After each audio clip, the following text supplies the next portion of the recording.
Raptors hosting the god-awful Hornets, and the Raptors are 7.5-point favorites. The over-under is at 225.5. The Hornets are plus 265 on the money line, and the Raptors are minus 330. Now, these are the overnight odds. They're going to change the closer we get to tip-off tomorrow. They played each other 3 times this season.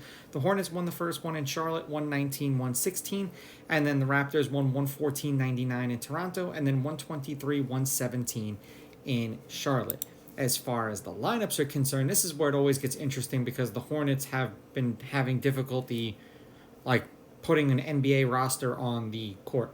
It's supposed to be Micic. I don't know how to pronounce his last name. Micic. Mann, Miller, Bridges, and Richards. And Miller has been in and out of the lineup so much that you really can't count on him being there.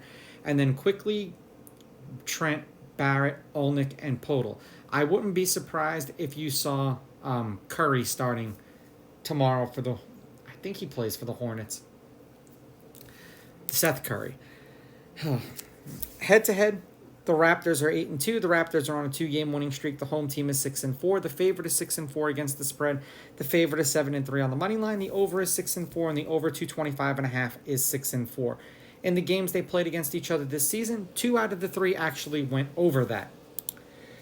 The Hornets are 5-5 in their last 10, 6-4 against the spread. The under is 8-2 in their last 10.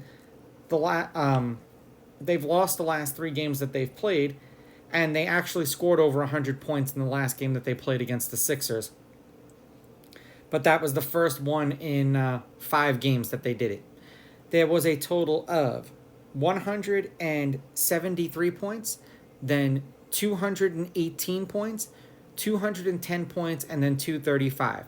They beat the Blazers by 13 at home. Neither team scored 100 points. Then they lost by 38 to the Bucks. They didn't score 100 points. Then they lost by 12 to the Bucks. They did not score 100 points. And then they lost by 7 to the Sixers in Philadelphia. They scored over 100 points, shockingly enough. For the Raptors, they are 5-5 in their last 10, 5-5 against the spread. The under is 6-4. They've lost their last 2, and they have not covered those games. There was a total of 244, 252, 261, and then 225.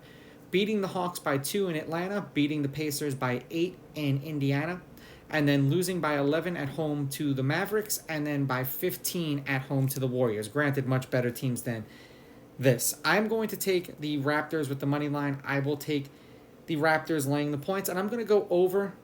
I think that both of these teams will find a way. These are just my picks. If you disagree, please go with your gut, and please bet responsibly.